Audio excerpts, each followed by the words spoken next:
Part 3. You will hear a conversation between a student, Dave, and his tutor about a project that Dave has done about work placements. First, you have some time to look at questions 21 to 25.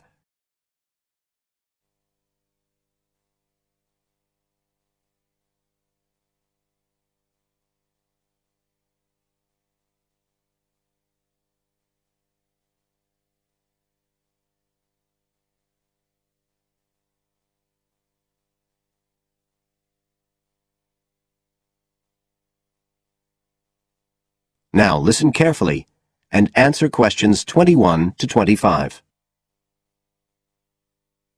Good afternoon, Dave. Come on in and take a seat. Hi, Dr. Green. Thanks. Oh, hang on a minute. I'll just find the first draft of your project paper, and we can have a look at it together. Now, yours is the one on work placement, isn't it? Yeah, that's right. So what made you choose that for your project? Well, I suppose it was because sending students off to various companies for work experience seems to be such a typical part of educational courses these days. I mean, even school kids get to do it. But I felt everyone just kind of assumes it's a good thing. And I guess I wanted to find out if that's the case. But you don't look at schools or colleges, right? You've stuck to university placement schemes. Yeah, well, I quickly found that I had to limit my research. Otherwise, the area was just too big. Do you think that was okay? I think it's very sensible, especially as the objectives might be very different. So how many schemes did you look at? Well, I sent out about 150 questionnaires altogether. 50 of each to university authorities, students and companies. And I got responses from 15 educational institutions and 30 students in 11 individual companies. Great. That sounds like a good sample. And who did you send your company questionnaires to? Well, the idea was to have them done by the students' line managers. But sometimes they were filled in by the human resources manager or even the owner of the company. Right. I didn't find a full list anywhere, so I think it's very important to provide that, really. You can put it as an appendix at the back. Right. I've got a record of all the respondents, so that'll be easy. I hope other things were okay. I mean, I've already put such a lot of work into this project, identifying the companies and so on. Oh, I can tell. I think you've done a good job overall. You now have some time to look at questions 26 to 30.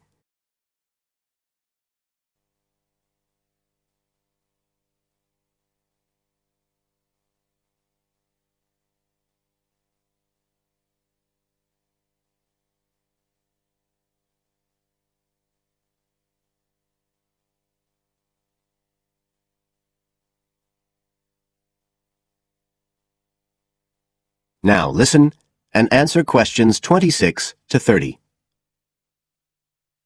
I thought your questionnaires were excellent, and you'd obviously done lots of background reading, but there were a few problems with the introduction.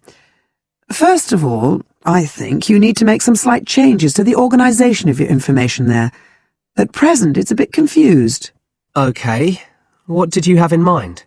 Well, you write quite a bit about work placement in general, but you never explain what you mean by the term. So you think I should give a definition? Exactly. And the introduction is the place to do it.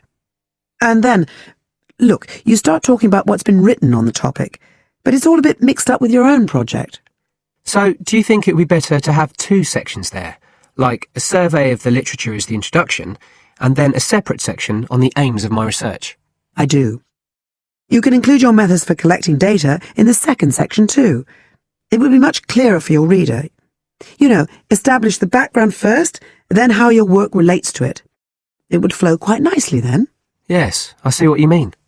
Anyway, moving on.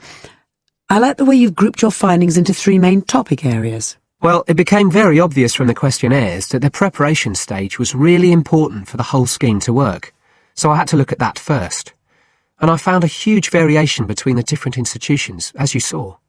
I was wondering if you could give a summary at the end of this stage of what you consider to be the best practice you found. I think that would be very helpful. Right, I'll just make a note of that. What did you think of my second set of findings, on key skills development? For me, this is the core of my whole project, really. And you've handled it very well. I wouldn't want you to make any changes. You've already got a nice final focus on good practice there. Thanks. Right. Now, I think the last part, which deals with the reasons why students don't learn... What, the constraints on learning chapter? Yes, that's the one. I think you need to refer to the evidence from your research a bit more closely here. You know, maybe you could illustrate it with quotations from the questionnaires, or even use any extracts from a student diary if you can, and refer back to what you've written about good practice.